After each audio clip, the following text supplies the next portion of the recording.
दोस्तों आज की इस वीडियो में बात करेंगे ऐसे रेलवे सेक्टर से जुड़े हुए स्टॉकों के बारे में जिन्होंने विद इन 1 ईयर में अपने निवेशकों को पैसा 5 गुना, 6 गुना, 7 गुना कर दिया।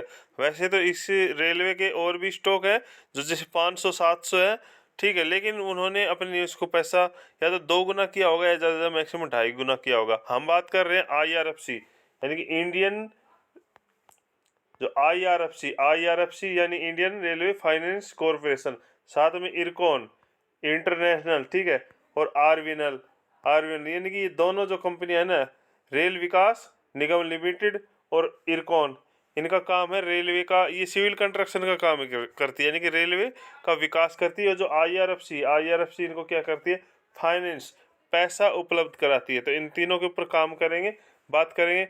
लेकिन उससे पहले यदि आपने चैनल सब्सक्राइब नहीं किया तो प्लीज़ चैनल सब्सक्राइब कर लें, क्योंकि आप लोगों का सपोर्ट मुझे और मोटिवेट करेगा ताकि आप लोगों के लिए और अच्छी वीडियो और अपडेट लेके आ सकूं सर।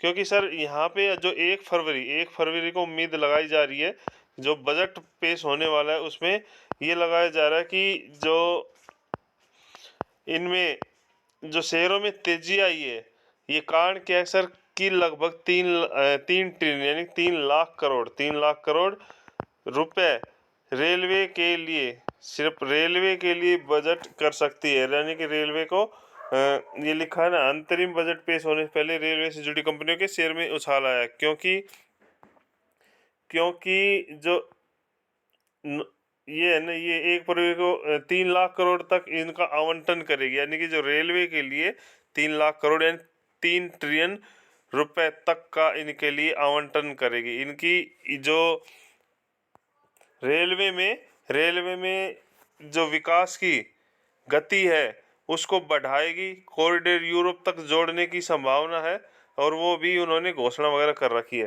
तो इन स्टॉकों ने जो उम्मीद से ज़्यादा हमें कहीं ना कहीं प्रॉफिट रिटर्न दिया है। तो तीनों स्टॉकों के ऊपर एक बार नज़र डालते हैं, तीनों स्टॉक किस प्रकार के।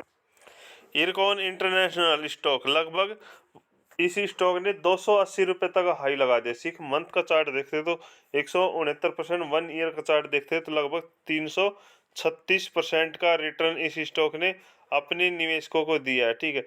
और अभी ये स्टॉक हमने टेलीग्राम पे दिया था, ठीक है, टेलीग्राम पे दिया था और 160 रुपये के लेवल पे दिया था। टेलीग्राम ज्वाइन कर सकते हो आप, जिसकी लिंक वीडियो के डिस्क्रिप्शन में दी गई है। वहाँ पे शॉर्ट टर्म के लिए स्टॉक आपको बाई और सेल करवाए जाते हैं प्रॉफिट के साथ, ठीक है। तो ये स्टॉक मैंने 160 रुपये के लगभग दिया था, ठीक है, और टारगेट दिया था 190 का दिया था, फिर 250 का दिया था, और 250 का स्टॉक हिट कर गया, ठीक है।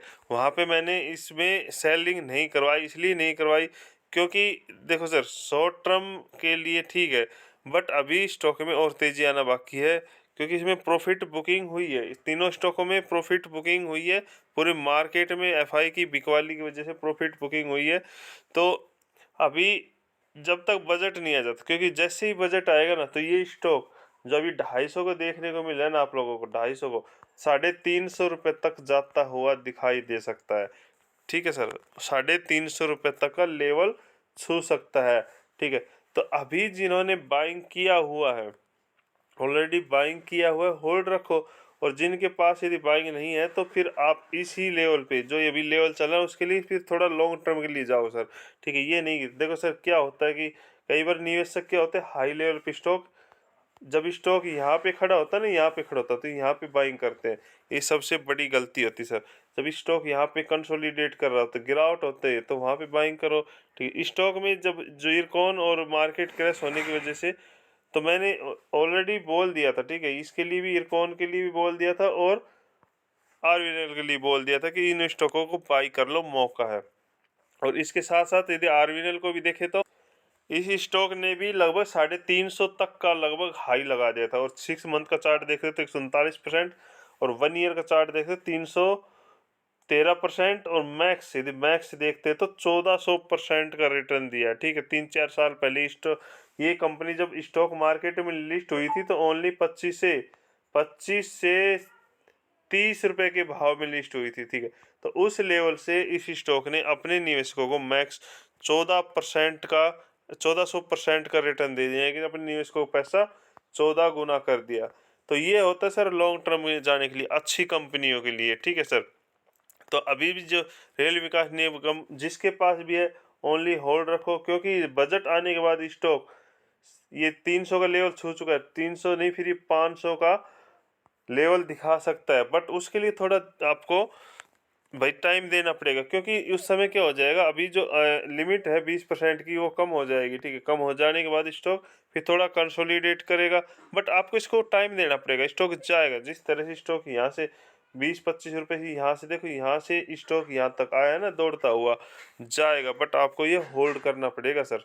और जो अब बाइंग करना चाहते हैं तो शॉर्ट टर्म के लिए तो बाइंग करें नहीं, ओनली लॉन्ग टर्म के लिए जाइए सर। और शॉर्ट टर्म के लिए स्टॉक टेलीग्राम पे दिए गए हैं, वहाँ पे बाइंग कर सकते हैं। वहाँ पे हम बाइंग और सेल कराते हैं, जिसकी लिंक वीडियो के डिस्क्रिप्शन में दी गई है। और तीसरा स्टॉक है IRFC stock, Indian railway finance corporation stock. इस स्टॉक ने भी अपना लगभग 52 वीक हाई 192 रुपये लगा दिया। 1 मंथ का चार्ट देखते हैं तो लगभग 80%, और 1 ईयर का चार्ट देखते 455%, और मैक्स देखते हैं तो 600% का रिटर्न दिया। यानी कि मैक्स इसने अपने निवेशकों का पैसा 6 गुना कर दिया सर। तो ये जो रेलवे इंडियन रेलवे फाइनेंस है, इसका काम क्या है सर, ये फाइनेंस का काम करना होता है, ठीक है। यानी कि ये जब भी रेलवे को पैसे की जरूरत पड़ती है उसको फाइनेंस करती है, पैसा उनको प्रोवाइड कराती है, ठीक है। तो ये कंपनी भी मजबूत है। ये स्टॉक यहाँ पे देखो आप, यहाँ पे मैंने ऑलरेडी, अभी यदि मेरी पुरानी वीडियो देखोगे ना, तो मैंने ये स्टॉक लगभग 30-32 रुपये से, जब स्टॉक यहाँ पे 30-32-35 रुपये समथिंग चल रहा था नहीं, यहाँ पे बोला था। और उस समय शॉर्ट टर्म वालों के लिए बोला था 48 से 50 का टारगेट, ठीक है। और जैसे ही OFS की उस समय न्यूज़ आई थी तो इसकी स्टॉक के बारे में मैंने बोल दिया था उस पर, OFS के लिए डरना नहीं है, यदि गिरावट हो रही तो और क्वांटिटी ऐड कर लो। यदि उस समय भी किसी ने आज तक होल्ड रखा होगा तो उनका पैसा लगभग 3 से 4 गुना हो गया होगा सर। तो अभी यदि मेरा बाइंग यहाँ भी अपॉर्चुनिटी बाइंग करने का मेरे कोई व्यू नहीं है, क्योंकि एक मौका होता है जहाँ पे अच्छा रिटर्न आप लोगों को मिला। यदि स्टॉक यहाँ पे पूरी सीधी तरह खड़ा है तो मैं नहीं कहूँगा आप यहाँ पे ले लो, क्योंकि यदि स्टॉक में अचानक से गिरावट आएगी शॉर्ट टर्म वालों के लिए तो फिर आप लोग फंस जाओगे। जो लॉन्ग टर्म वाले किसी भी लेवल पे ले सकते हैं स्टॉक में, उसके लिए खुली हुई छूट है, ठीक है सर। तो और कोई यदि कमेंट हो तो कमेंट करो।